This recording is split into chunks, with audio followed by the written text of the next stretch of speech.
Auzubillahiminash-shaytanir-rajim. Bismillahir-rahmanir-rahim. Assalamu alaikum students. I'm your teacher Slim Yusuf and it is my lecture number 10 for the students of BS English 4th semester. In this lecture we shall discuss verb tense, gerunds, participle, infinitives and their common mistakes. तो students आज का हमारा ये आखिरी lecture है, officially जो lecture है वो हमारा ये आज का आखिरी लेक्चर है और इस लेक्चर में हमने कई एक टॉपिक्स डिस्कस करने हैं। बज़ाहिर ये टॉपिक्स बड़े आम लेवल के हैं, स्कूल लेवल पे सिखा दिया जाता है कि वर्ब क्या है, टेंस क्या है, जेरेंड, पार्टिसिपल वगैरह। अगर हमने तवज्जो की हो अपनी पढ़ाई पर तो बात आ जाती है इफ कंडीशन की कि अगर हमने तवज्जो की हो। तो चूंकि हमारा टॉपिक है रीडिंग एंड राइटिंग का, तो इंग्लिश रीडिंग में, इंग्लिश राइटिंग में ग्रामर तो इन्वॉल्व होगी। बगैर ग्रामर के तो आप ना रीडिंग कर सकते हैं ना राइटिंग कर सकते हैं। तो लिहाजा आज के इस लेक्चर में हम इन सारी चीज़ों को पढ़ रहे हैं, स्टडी कर रहे हैं। तो आइए आज का काम शुरू करते हैं। टेंस से हम काम शुरू करते हैं। लफ्ज़ टेंस का मतलब होता है ज़माना, पीरियड, एज। इसकी डेफिनेशन है in grammar, tense is a category that expresses time reference with reference to the moment of speaking. Tense are usually manifested by the use of specific form of verb. The main tense found in many languages include the past, present and future. दूसरी definition कहती है the word tense has been taken from the Latin word tempus which means time. यानी ये लफ्ज़ tense लातीनी जुबान का लफ्ज़ Tempest से निकला है जिसका मतलब है वक़्त। टेंस इज़ अ नाउन, ये एक नाउन है। It is a verb based method used to indicate the time. और ये एक मेथड है, तरीक़ाकार है वक़्त की तरफ इशारा देने का। इसको वर्ब बेस्ड कहा गया है क्योंकि फॉर्म्स ऑफ वर्ब हम याद किया करते थे, आपको याद होगा, present, past and past participle. इसके अलावा हम इनको 3 फॉर्म्स ऑफ वर्ब कहते थे, जैसे go, went, gone, work, worked, worked. ये वर्ब की 3 हालतें हुआ करती थी, लिहाजा इसलिए वर्ब बेस्ड लिखा गया कि it's a verb based method used to indicate the time and sometimes the continuation or completion of an action or state in relation to the time of speaking. Okay, ये जो second वाली definition मैंने आपके लिए पढ़ी है ये कदरे बेहतर है, निस्बतन आसान भी है समझने में। तो आपकी आसानी के लिए मैं इसको नंबर 1 पे ला रहा हूँ क्योंकि इसको नंबर 1 पे रहना चाहिए, ये आसान है।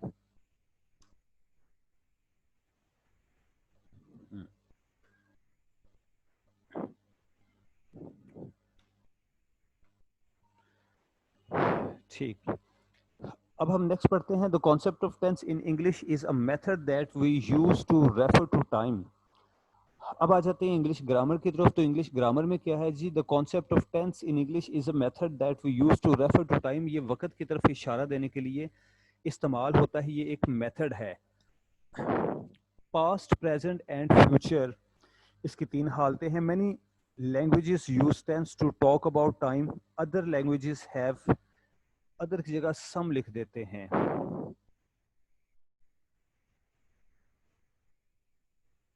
Some languages have no concept of tense at all, but of course they can still talk about time using different methods। कहा कि ज़्यादातर लैंग्वेजेस में टेंस का कॉन्सेप्ट होता है। कुछ लैंग्वेजेस ऐसी भी हैं कि जिनमें टेंस का कॉन्सेप्ट नहीं है, लेकिन बहरहाल फिर भी वो लोग ज़माने का जिक्र तो करते हैं। उनके यहाँ भी माजी के वाक़यात का जिक्र होता है, मुस्तकबिल से मुतल्लिक एक्सपेक्टेशंस का जिक्र होता है।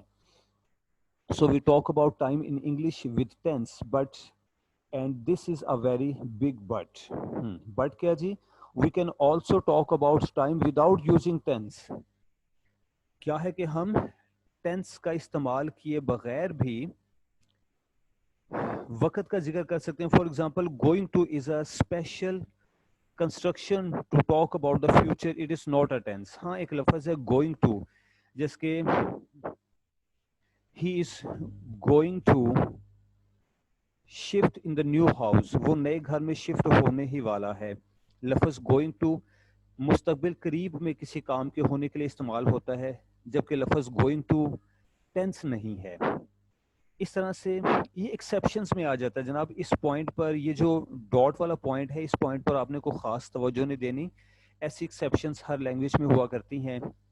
हाँ, इस नोट को गौर से पढ़िएगा, ये आपके लिए बड़ा इंटरेस्टिंग है। Note that many grammarians take the view that there are only two tense in English. बहुत से ग्रामेरियंस का कहना है कि इंग्लिश में सिर्फ दो टेंस होते हैं, वो जो हम कहते हैं ना प्रेजेंट, पास्ट और फ्यूचर। नहीं, कुछ ग्रामेरियंस का कहना है कि present tense and past tense, present और पास्ट होता है, फ्यूचर अभी रूनमा ही नहीं हुआ, अभी आया ही नहीं, तो उसका जिक्र क्यों करे। लिहाजा कुछ ग्रामेरियंस के नजदीक, ग्रामेरियन ग्रामर में महारत रखने वाला, उनके नजदीक फ्यूचर टेंस कुछ नहीं है। This is because we make those two tense with the verb alone, he walks, he walked. They do not consider that he will walk, he is walking, or he has walked, for example, are tense because they are not formed solely from the verb walk. For English learners, most EFL teachers, EFL means English as foreign language, EFL teachers and books treat all these constructions as tense. On these pages we do the same.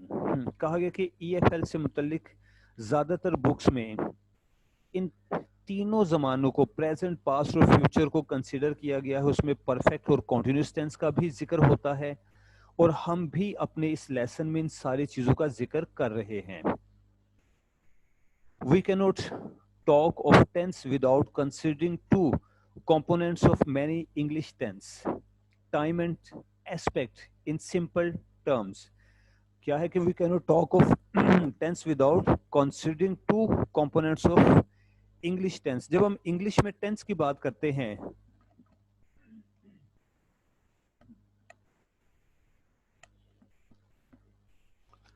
जब हम English में tense की बात करते हैं तो it has got two components. इसके दो कंपोनेंट्स होते हैं, एक को कहते हैं टाइम, दूसरा है एस्पेक्ट।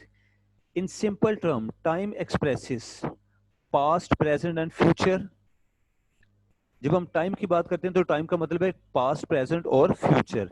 जब हम एस्पेक्ट की बात करते हैं तो aspect can be progressive, uncompleted action, वो काम जो अभी चल रहा है, अभी कंप्लीट नहीं हुआ, परफेक्टिव, कंप्लीटेड, मुकम्मल हो चुका। The following table shows how the components work together to create some basic tense.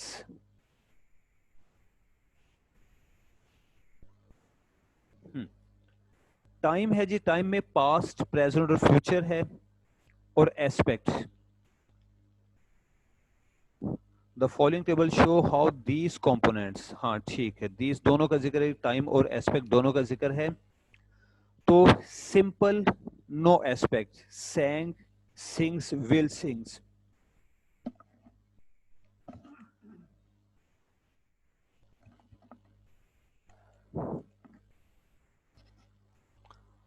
और एस्पेक्ट के साथ क्या आ जाता है, progressive, was singing, is singing, will be singing. यानी वो काम जो कि अंडर प्रोसेस है, अभी चल रहा है, अभी खत्म नहीं हुआ, वो प्रोग्रेसिव में आ जाता है। उसके बाद परफेक्टिव एस्पेक्ट है इसका, जैसे कि हैड संग, हैज संग और विल हैव संग। तो कहा गया कि इंग्लिश में टाइम और एस्पेक्ट दो चीजें हैं। जब हम टेंस की बात करते हैं तो टेंस का तस्वुर जहन में आते ही टाइम और एस्पेक्ट दोनों चीजों का तस्वुर भी हमारे जहन में आता है, आना चाहिए।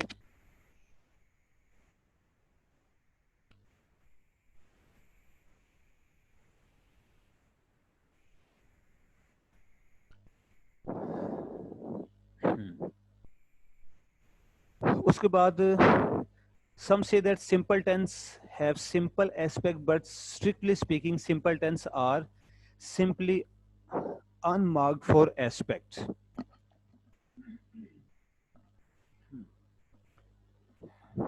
फिलहाल इस ब्रैकेट वाले पॉइंट की भी हमें जरूरत नहीं है, मैंने इसको शामिल इसलिए किया हुआ है कभी आप तसल्ली से इनको पढ़ें अगर, तो तब ये चीज़ें आपको काम देंगी। अभी आपका टारगेट है कि आपने पेपर पास करना है, तो पेपर पास करने के हवाले से मैं आपको ज़रा सिलेक्टेड स्टडीज करवा रहा हूँ, हर चीज़ की गहराई में नहीं जा रहा।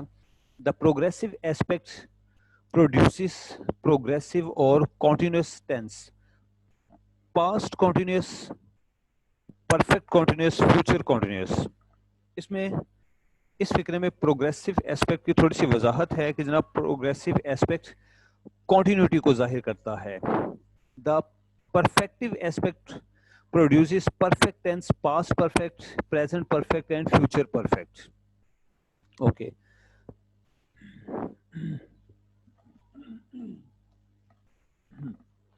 तो ये हो गया जी प्रोग्रेसिव और परफेक्टिव एस्पेक्ट की थोड़ी सी वजाहत। वैसे मेरे ख्याल में इसको इस वजाहत को थोड़ा सा पहले होना चाहिए था।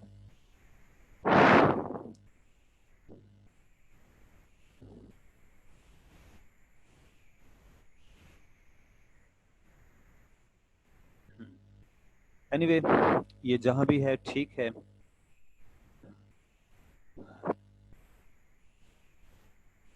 एस्पेक्ट, हाँ जी, यह होना चाहिए, ठीक है। नेक्स्ट पढ़ें जी, वर्ब की तरफ आते हैं। ऊपर एक पैराग्राफ मैंने छोड़ दिया है, आप उसको खुद देख लीजिएगा। अब हर चीज़ की तफसील में जाने का जो कोई टाइम नहीं है, वैसे भी लास्ट लेक्चर है। इसके बाद जो टॉपिक्स रह जाएंगे वो मैं आपको असाइनमेंट के तौर पर असाइन कर दूंगा, उनको आपने खुद तैयार करना होगा। अभी चंद एक टॉपिक्स रहते हैं जी। Verbs, verbs come in 3 tenses, past, present and future. अब बात आ जाती है जी वर्ब की। पहले हमने पढ़ा था टेंस, टेंस मतलब जमाना।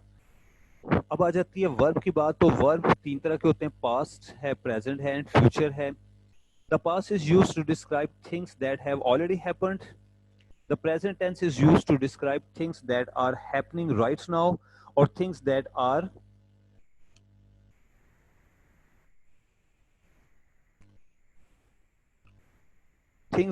continuous, वो चीजें जो कि जारी हैं।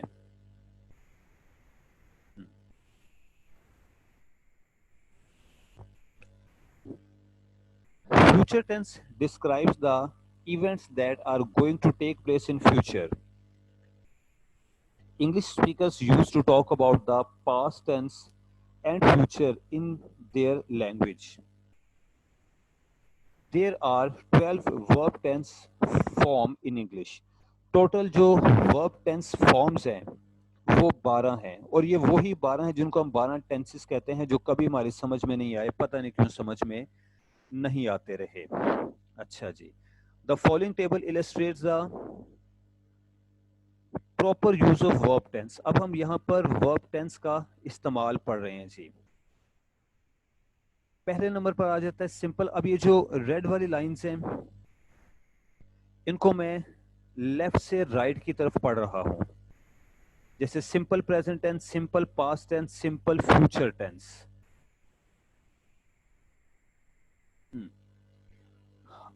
आई read nearly every day. I read every day, मैं रोजाना पढ़ता हूँ। फिक्रा आसान हो गया। Last night I read an entire novel. गुज़िश्ता रात मैंने एक नॉवेल मुकम्मल पढ़ा। Last night I read a novel. आसान हो गया जी, गुज़िश्ता रात मैंने एक नॉवेल पढ़ा। यहाँ कॉमा की जरूरत नहीं है। I will read as much as I can this year. I will read a novel, इसको भी आपके लिए आसान कर देता हूं।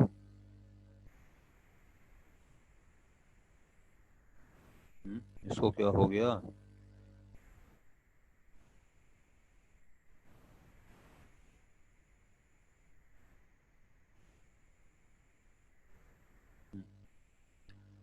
तो ये था जी सिंपल प्रेजेंट, सिंपल पास्ट और सिंपल फ्यूचर टेंस।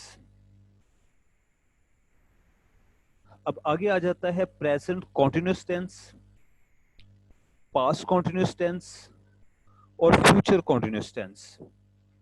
इसमें पहले नंबर पर लिखा है I am reading Shakespeare at the moment. इसको मैं शेक्सपियर को पढ़ रहा हूं।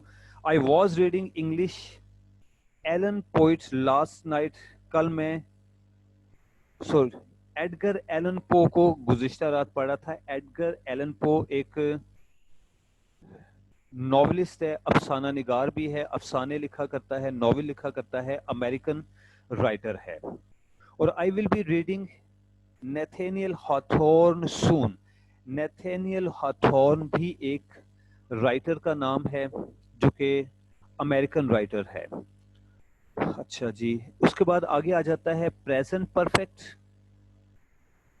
पास्ट परफेक्ट और फ्यूचर परफेक्ट टेंस। तो प्रेजेंट परफेक्ट में लिखा है कि I have read so many books I cannot keep count. मैंने इतनी किताबें पढ़ी कि मैं उनका हिसाब नहीं रख सकता। I had read at least 100 books. मैं कम से कम 100 किताबें पढ़ चुका हूं। इस फिक्रे को मैं यहीं पे क्लोज कर रहा हूं, दूसरे की जरूरत, सेकंड पार्ट की जरूरत नहीं है। इसके बाद आई will have read at least 500 books by the end of the year. मैं इस साल के आखिर तक 500 किताबें पढ़ चुका होता, यानी हो सकता था कि मैं 500 किताबें पढ़ चुका होता। इसके बाद अगली बारी आती है present perfect continuous, past perfect continuous tense and future perfect continuous tense की बारी आ जाती है जी। तो इसमें लिखा है कि I have been reading since I was 4 years old। ये क्या है? प्रेजेंट परफेक्ट कॉन्टिन्यूस टेंस है, जिसमें हैज बीन और हैव बीन का इस्तेमाल होता है, सिंस और फॉर का इस्तेमाल होता है। Past perfect, I had been reading for at least a year before my sister learned to read। Future मुस्तकबिल, I will have been reading for at least 2 hours before dinner tonight, यानी आज रात dinner से पहले मैं 2 घंटे से पढ़ रहा हूँगा, 2 घंटे तक पढ़ता रहा हूँगा। तो ये वो 12 टेंसेस है जो कि हम बचपन से समझने की, करने की नाकाम कोशिश करते रहे हैं। बीएस इंग्लिश पूरी हो जाती है, एमए इंग्लिश पूरा हो जाता है, टेंसेस फिर भी नहीं आते। और ये सच्ची बात है, आप पे तंज नहीं कर रहा, हजारों स्टूडेंट्स की बात कर रहा हूँ। बीएस इंग्लिश कर लेते हैं, एमए इंग्लिश कर लेते हैं, लेकिन टेंसेस नहीं समझ में आते। पता नहीं क्यों समझ नहीं आते जनाब। इसलिए समझ नहीं आते बिकॉज हम इसकी प्रैक्टिस नहीं करते हैं। दे नीड प्रैक्टिस, इन्हें प्रैक्टिस चाहिए होती है। जेरेंट हमारा अगला टॉपिक है। Geraint is a word which is formed with the verb. It looks like a present participle but it works like a noun.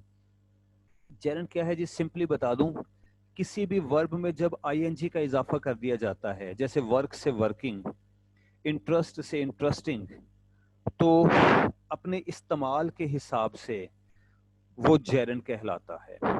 जब एक वर्ब में आईएनजी का इजाफा कर दिया जाए तो उसको पार्टिसिपल भी कहते हैं, उसको जेरेंट भी कहते हैं, लेकिन उसके इस्तेमाल में फर्क आ जाता है। फिलहाल हम जेरेंट का जिक्र करेंगे, पार्टिसिपल की तरफ बाद में आएंगे। अगला टॉपिक हमारा पार्टिसिपल का है। Read these examples of the Geraint and notice the verb they contain. तो हमने नीचे वाली एग्जांपल्स पढ़नी है, उसमें हमने देखना है कि एक वर्ब में आईएनजी लगाकर उसको जेरेंट बनाया गया है, और वो जो जेरेंट है वो फिक्रे में वर्क्स लाइक अ नाउन, एक नाउन की हैसियत से काम करता है। By the end of this quick lesson, okay इसकी जरूरत नहीं है, मैं इस डेफिनेशन को दोबारा से पढ़ के फौरन इस एग्जांपल पे आ रहा हूं। कहा कि Geraint is a word which is formed with a verb. Geraint बनता है वर्ब से। It looks like a present participle, इसकी शक्ल सूरत होती है प्रेजेंट पार्टिसिपल जैसी। But it works like a noun, ये इसकी इसका एक्शन, इसका काम, इसका अमल या इसका फंक्शन होता है नाउन जैसा। अब इसकी एग्जांपल क्या है? Smoking is injurious to health. ये जो ब्लू वर्ड है ये क्या है? ये जेरेंट है। Smoking is injurious to health, लफ्ज स्मोक एक वर्ब है, इसमें आईएनजी लगाया गया, बन गया स्मोकिंग। इस फिक्रे में ये नाउन है। स्मोकिंग एक अमल का नाम है, एक काम, एक एक्शन है, सिगरेट पीने का अमल। दूसरा फिक्रा, cheating is an immoral act. Cheating धोखाधही एक काम है जिसके लफ्ज एक्ट लिखा हुआ है। चीटिंग क्या है? काम है। लिहाजा इस फिक्र में ये क्या है? ये नाउन की हैसियत रखता है। ग्रामर के हवाले से क्या है? ये जेरेंट है। स्टीलिंग इज अनलॉफुल, चोरी करना गैर कानूनी है। स्टीलिंग क्या है? एक नाउन है। इस फिक्रे में ये जेरेंड है, एक एक्शन, एक काम का अमल है. Swimming in the ocean has been Sharon's passion. I shall delay telling the bad news. लफ्ज टेलिंग क्या है, ये जेरेंड है. उसके बाद errors in the use of gerund. अब हम जेरेंड के कुछ एक एरर्स का जिक्र करते हैं कि बाज को हम जेरेंड का गलत इस्तेमाल कर जाते हैं. In this lesson we will also take talk about talk about some common errors in the use of gerunds. Gerund के इस्तेमाल में हम जो आमतौर पर गलतियां करते हैं वो क्या है. If you want to use a verb from after a preposition, अगर आप वर्ब को preposition के बाद रखना चाहते हैं, use a gerund not an infinitive, तो फिर जेरेंड आएगा. मसलन I am thinking to write a novel. To क्या है जी, एक preposition. preposition के बाद क्या है, वर्ब है, राइट. लेकिन अब क्या करेंगे, आई am thinking of writing a novel. Of भी एक preposition है, तो हम क्या करेंगे, आई am thinking of writing a novel. Of writing कर दिया गया इसको. अब ये एक एग्जांपल मैंने आपको समझाई है. तो हमने पढ़ा कि अगर preposition के बाद वर्ब लगाना हो तो वो ing के साथ आता है, यानी वो जेरेंड होता है. Writing a novel. बाकी की इसकी 4 एग्जांपल्स मैं नहीं पढ़ रहा आप लोगों के लिए, वो काइंडली आप खुद पढ़ लीजिएगा, बिकॉज टाइम इज शॉर्ट, वरना लेक्चर खत्म हो जाएगा, टॉपिक खत्म नहीं होगा. आगे आ जाते हैं जी पार्टिसिपल्स. पार्टिसिपल हमारा अगला टॉपिक है. अच्छा, या फिर नहीं, आपके लिए पढ़ ही देते हैं, क्या याद करोगे.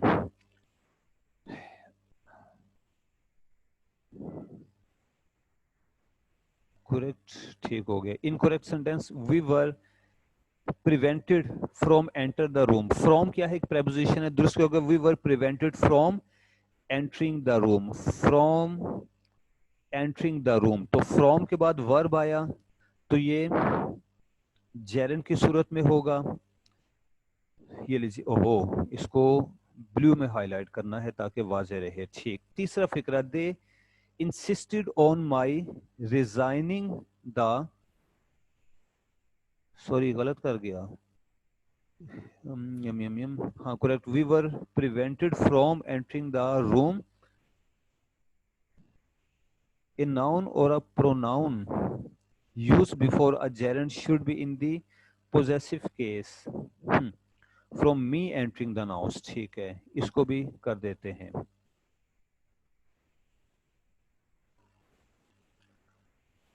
अच्छा, इसमें फिर ऐसा है कि इसके पॉइंट्स बनाना पड़ेंगे, अदरवाइज गड़बड़ हो जाएगी.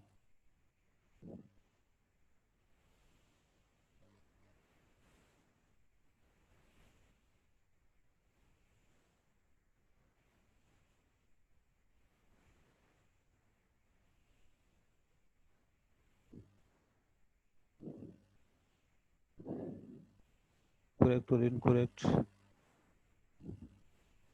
करेक्ट और फिर से इनकरेक्ट आ गया. ये दूसरा असूल है जी आपके लिए. ओहो,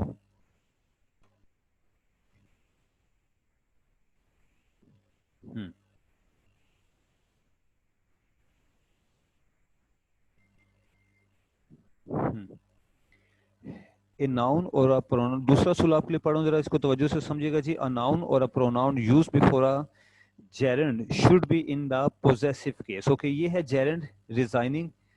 इससे पहले अगर कोई प्रोनाउन आएगा तो वो पोजेसिव केस की सूरत में आएगा.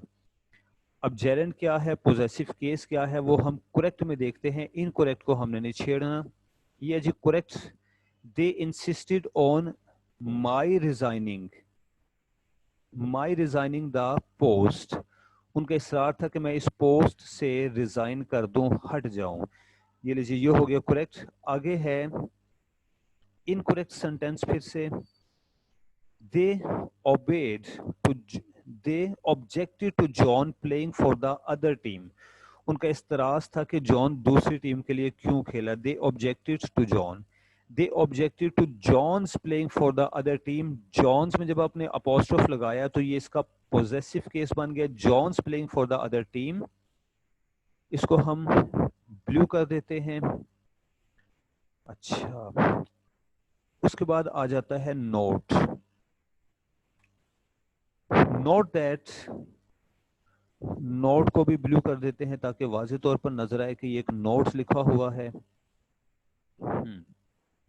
Note that the possessive case should not be used with a gerund when the gerund is in the possessive or when the noun or pronoun denotes a lifeless thing। अच्छा, जब lifeless thing की बात हो तो फिर ये असूल नहीं चलेगा possessive वाला। We were shocked at President Kennedy's being assassinated। We were shocked at President Kennedy's being assassinated। We were shocked at President Kennedy। ये लीजिए, अब इसको हमने पोजेसिव केस नहीं बनाया। उसकी वजह क्या है कि अमेरिका के सदर जॉन एफ कैनेडी जिसको कत्ल कर दिया गया था, अब जबकि वो कत्ल हो चुका है, इस फिक्रे को उसके कत्ल के बाद लिखा गया है। इसका तर्जुमा समझ लीजिए, बात समझ आ जाएगी। We were shocked at President Kennedy's being assassinated. जब हमें खबर मिली कि प्रेसिडेंट कैनेडी को कत्ल कर दिया गया है तो हमें धचका लगा, वी वर शॉक्ड। तो जो शख्स मर चुका है वो बेजान है। बेजान चीज के साथ पोजेसिव केस इस्तेमाल नहीं किया जाता।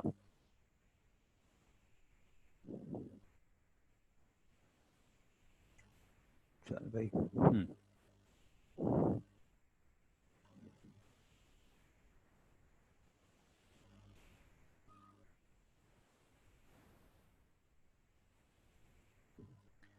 अच्छा जी, incorrect. There is no danger of the roof's crashing. Roof छत बेजान चीज है, इसमें पोजेसिव केस नहीं आएगा। There is no danger of the roof crashing. Danger of the roof, लफ्ज रूफ में अपोस्ट्रोफ नहीं लगेगा, इसकी मलकियत को जाहिर नहीं किया जाएगा, क्योंकि मलकियत को जाहिर किया जाता है सिर्फ जिंदा जानदार इंसान की मलकियत को जाहिर करते हैं। तो जनाब ये चंद एक असूल, चंद एक फिक्रात मैंने आपको पढ़कर सुनाए। मकसद क्या था कि जेरेंड के इस्तेमाल में जो गलतियां हम करते हैं उनका एक कॉन्सेप्ट मिल जाए। ये चंद एक फिक्रात थे, 4 या 5, बहुत नहीं थे, ठीक है, लेकिन एक ओवरव्यू दे दिया है आपको। अगर आप ग्रामर खोल के देखें तो ऐसी बहुत सी चीजें आपके सामने आएंगी। इन करेक्ट और इनकरेक्ट सेंटेंसेस को याद करने नहीं बैठ जाना। अगर आपको जेरेंड की समझ है तो आगे खुद ही सारे रास्ते खुलते चले जाएंगे। अगला है जी participle. Participle is a word which is formed with verb but it functions as an adjective. अब पार्टिसिपल भी वही चीज है, किसी वर्ब में इजाफा कर दें, आईएनजी लगा दें तो वो पार्टिसिपल बन जाता है। पहले वो जेरेंड बन गया था, पार्टिसिपल बन गया। भाई पार्टिसिपल क्यों बन गया? क्योंकि अब उसका इस्तेमाल बदल गया, वो एडजेक्टिव के तौर पर इस्तेमाल होगा। It needs a helping verb to function as a verb. अगर आप किसी वर्ब में आईएनजी लगा दें और आप चाहें कि ये वर्ब ही रहे तो फिर उसके साथ आपको एक हेल्पिंग वर्ब लाना पड़ता है। जैसे ही इज वर्किंग, इसकी एग्जांपल मैं यहां लिख रहा हूं, लिख के मिटा दूंगा।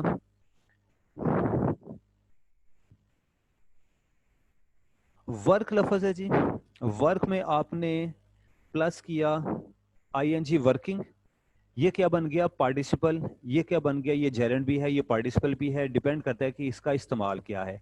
अगर आप चाहते हैं कि ये वर्ब ही रहे तो फिर आपको इज इस्तेमाल करना पड़ेगा। ही इज वर्किंग, अब ये कंप्लीट सेंटेंस है, ठीक है। अब क्या है? ये एक कंप्लीट सेंटेंस है। अब ये जो लफ्ज वर्क है वो वर्ब ही है। ये क्या है जी? ये इसकी हमने मिसाल बता दी वर्ब बनाने की। अब आगे इसकी एग्जांपल्स हैं जी। द ब्रेकिंग न्यूज शॉक्ड अस, खबर ने हमें हैरान कर दिया। लफ्ज ब्रेकिंग में आईएनजी लगा हुआ है। ब्रेक मतलब तोड़ना, ये एक वर्ब है। ब्रेक में आईएनजी लगाया गया, क्या बन गया? ब्रेकिंग। ब्रेक से ब्रेकिंग। अब की बार ये क्या है? ये पार्टिसिपल है। अब की बार इस फिक्रे के अंदर ब्रेकिंग का स्टेटस क्या है? ये एडजेक्टिव की हैसियत रखता है। भाई किस तरह से एडजेक्टिव है? अगर आपने पार्ट्स ऑफ स्पीच पढ़े हुए हैं तो आपको याद होगा कि एडजेक्टिव नाउन की सिफ्त होती है। Adjective explains noun. तो ये जो लफ्ज है न्यूज, ये नाउन है।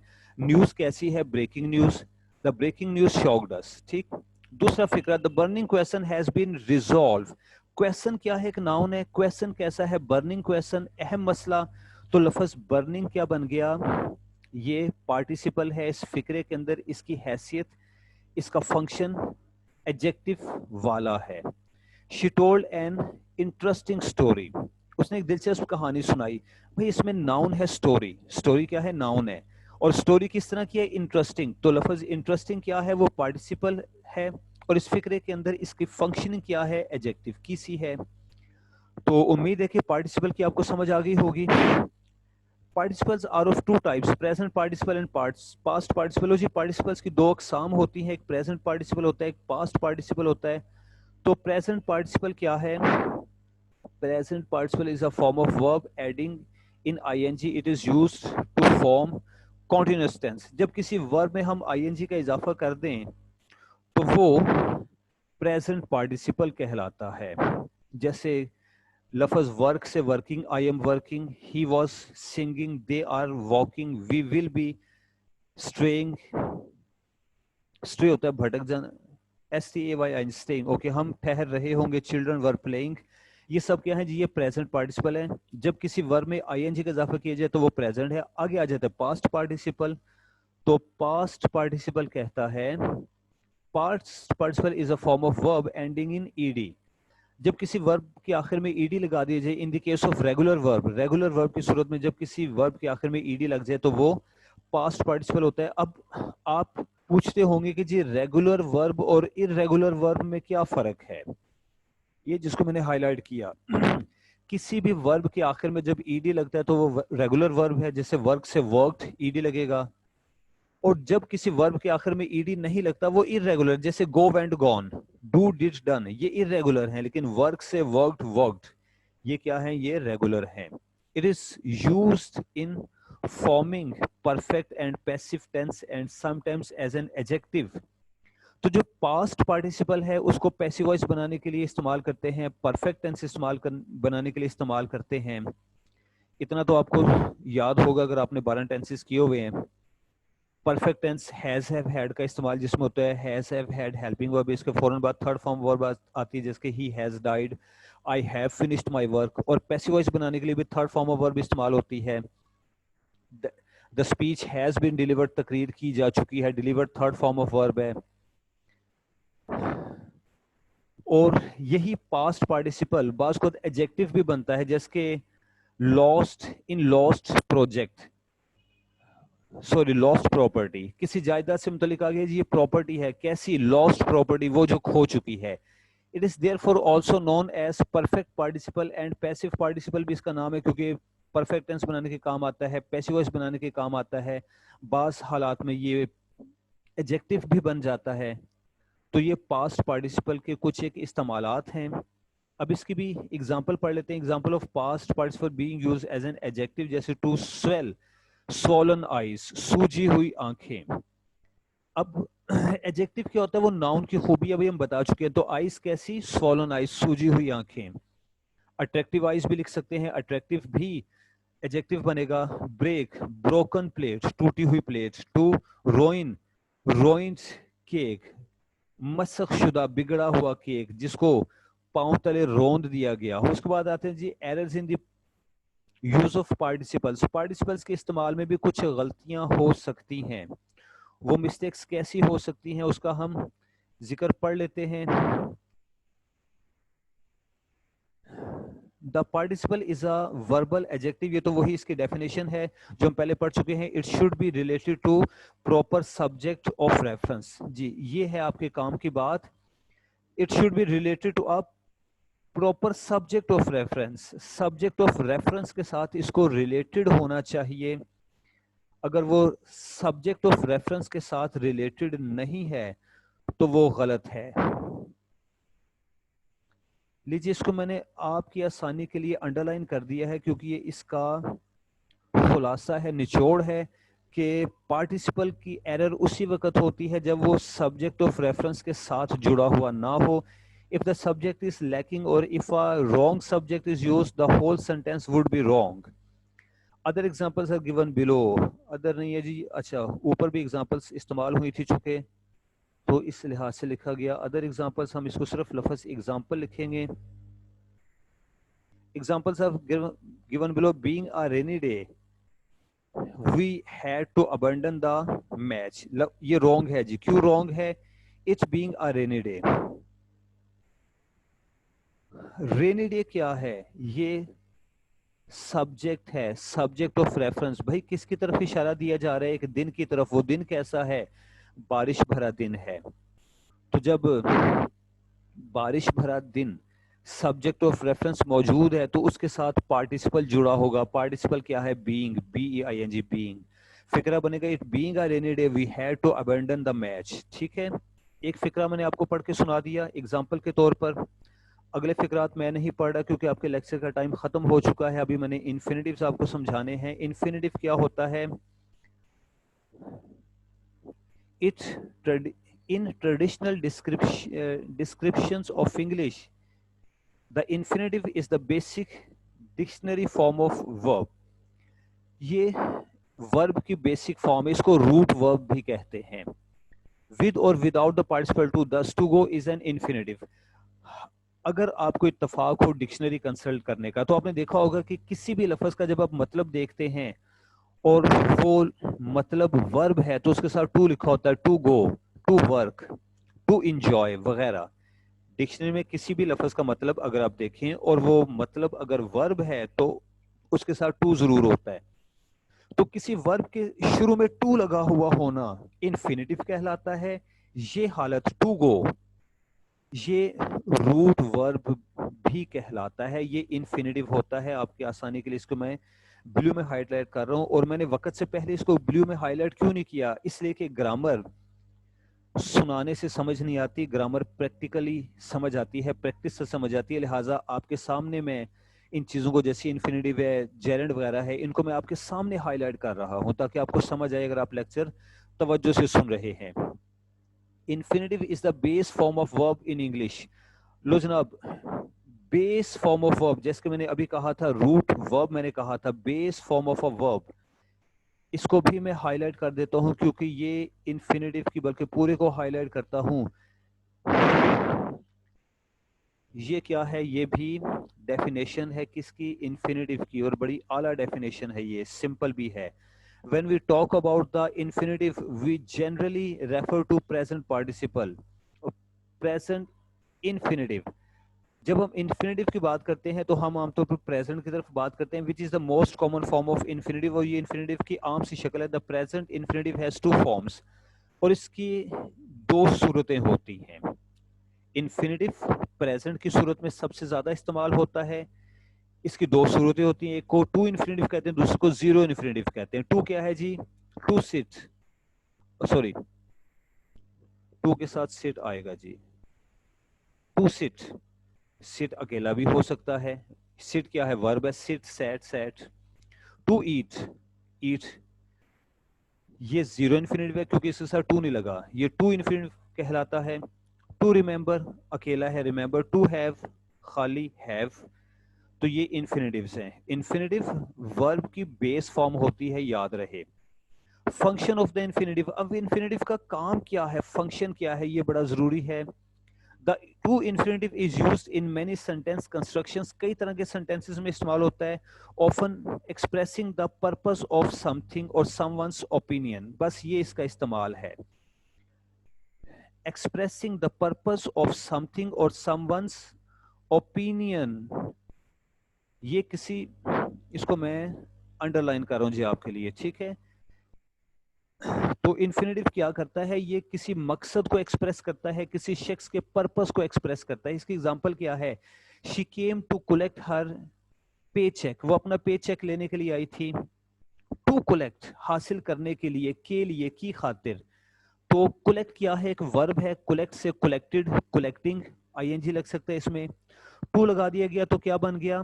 ये इन्फिनिटिव बन गया. The 3 bears went to find firewood. The 3 bear, bear reach को भला फायरवुड की क्या जरूरत है? हम मैन लिख देते हैं. The three men went to find firewood. I am calling to ask you about Dad.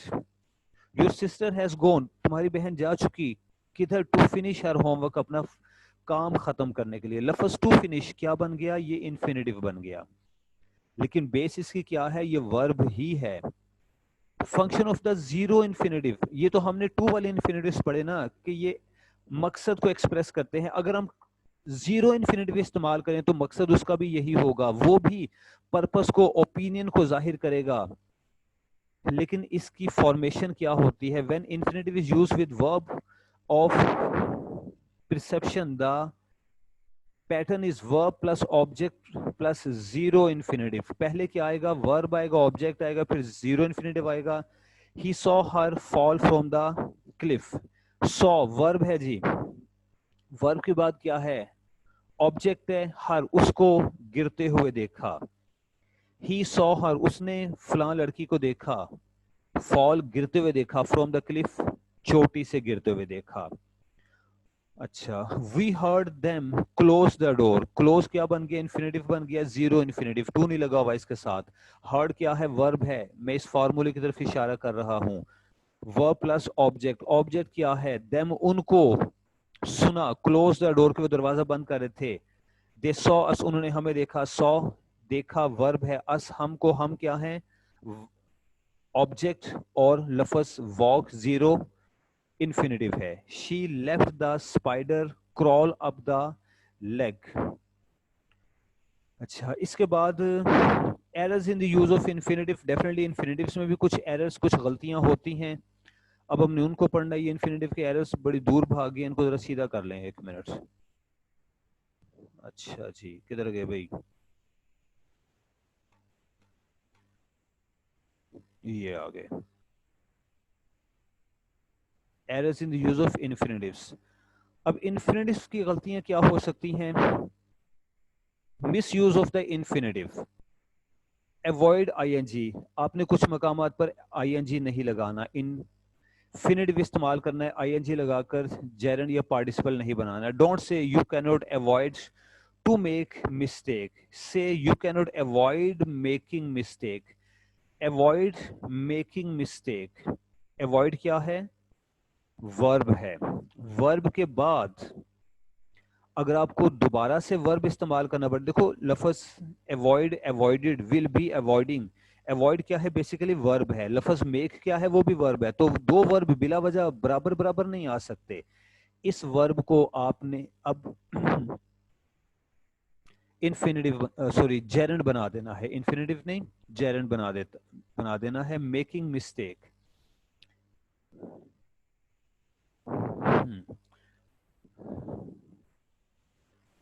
एक मिनट जनाब। इन्फिनेटिव, इन्फिनेटिव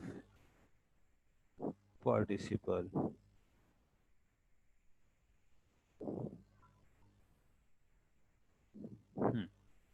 इस तरह से, do not say I enjoy to play a game of football.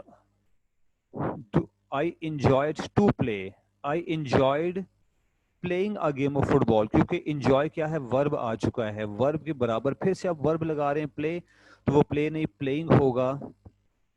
इसको आपने इन्फिनेटिव नहीं बनाना। Do not say please excuse me to be so late. Please excuse me to be नहीं, say please excuse my being so late, मैं देर से आया इसके लिए मुझे माफ कर दीजिए। टू बी, ये क्या बन जाएगा? ये इन्फिनेटिव बन जाएगा। हमने पार्टिसिपल इस्तेमाल करना है, इन्फिनेटिव नहीं, जेरंड इस्तेमाल करना है। और please excuse me for being so late, इस तरह से।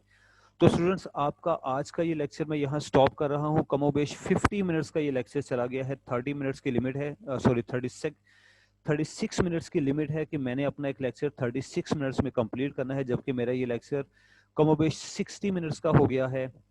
कुछ टॉपिक्स आपके अभी भी बाकी हैं, वो टॉपिक्स मैं आपको इंशाल्लाह इसी हफ्ते के अंदर अंदर दे दूंगा, असाइनमेंट बनाकर दे दूंगा। अगर वक्त ने, सेहत ने इजाज़त दी तो मैं हो सकता है कोई 2-1 लेक्चर्स एक्स्ट्रा डिलीवर कर दूं आपकी आसानी के लिए, इन चीज़ों को समझाने के लिए। उम्मीद करता हूं कि आज का ये लेक्चर आपको समझ में आया होगा। बड़ी कोशिश की है कि आपको बड़ी एहतियात से समझाऊं। तो अब अगले सेमेस्टर तक के लिए अपने टीचर को इजाज़त दीजिए। ज़िंदगी रही तो शायद अगले सेमेस्टर में हम दोबारा से यूनिवर्सिटी में फेस टू फेस मिले। अल्लाह हाफिज़।